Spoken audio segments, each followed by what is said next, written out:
तो आज हमारे सामने बिहार सरकार के कृषि विभाग का एक आधिकारिक पत्र है। तारीख है 30 जनवरी 2026, यानी ये बिल्कुल ताज़ा जानकारी है। जी हाँ, बिल्कुल हाल का। ये पत्र फार्मर रजिस्ट्री के लिए एक विशेष अभियान के बारे में है, जो 2 फरवरी 2026 से शुरू होने वाला है। तो पहला सवाल यही उठता है कि ये बिहार के किसानों के लिए क्या नया बदलाव लाने वाला है।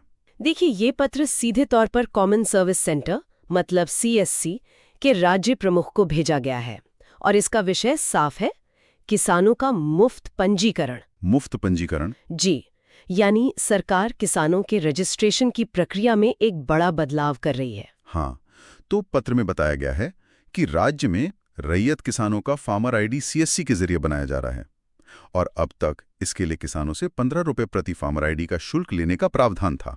बिल्कुल, और यहाँ एक दिलचस्प बात है, ये फैसला बहुत तेजी से लिया गया है। अच्छा। पत्र में लिखा है कि ठीक एक दिन पहले 29 जनवरी 2026 को बिहार के मुख्य सचिव की अध्यक्षता में एक बैठक हुई थी। सिर्फ एक दिन पहले, मतलब काफी जल्दी में। हाँ, और इसी बैठक में फैसला हुआ कि इस विशेष अभियान के दौरान सीएससी या वसुधा केंद्र पर फार्मर आईडी बनवाने के लिए किसानों से कोई भी शुल्क नहीं लिया जाएगा। तो ये जो 15 रुपए थे वो अब कौन देगा? वो अब राज्य सरकार सीधे सीएससी को देगी।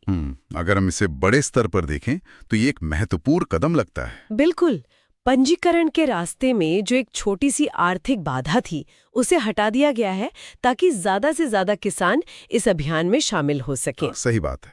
पत्र में साफ निर्देश हैं कि सभी वीएलईज यानी विलेज लेवल एंटरप्रेन्योर्स को ये सुनिश्चित करने के लिए कहा जाए कि वो किसानों से कोई शुल्क न लें। और इस पत्र की कॉपी सभी जिला कृषि पदाधिकारियों और प्रमंडलीय संयुक्त निदेशकों को भी भेजी गई है। जी, ताकि ये आदेश जमीनी स्तर पर ठीक से लागू हो, कोई बहाना न बना पाए। तो इसका निचोड़ क्या है, मतलब संक्षेप में अगर हम समझे तो? संक्षेप में 2 फरवरी 2026 से बिहार में एक विशेष अभियान शुरू हो रहा है। ठीक है। जिसमें किसान अपना आधिकारिक फार्मर आईडी मुफ्त में बनवा सकते हैं, जिसका खर्च राज्य सरकार उठाएगी। बिल्कुल साफ।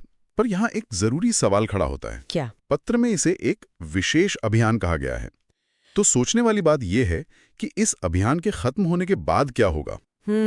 ये बहुत अच्छा सवाल है। क्या ये शुल्क दोबारा लागू कर दिया जाएगा, या फिर ये भविष्य में किसानों के लिए एक स्थायी नीति की शुरुआत है? हाँ, इसी पर नजर रखनी होगी, क्योंकि विशेष शब्द का मतलब अक्सर होता है कि ये हमेशा के लिए नहीं है।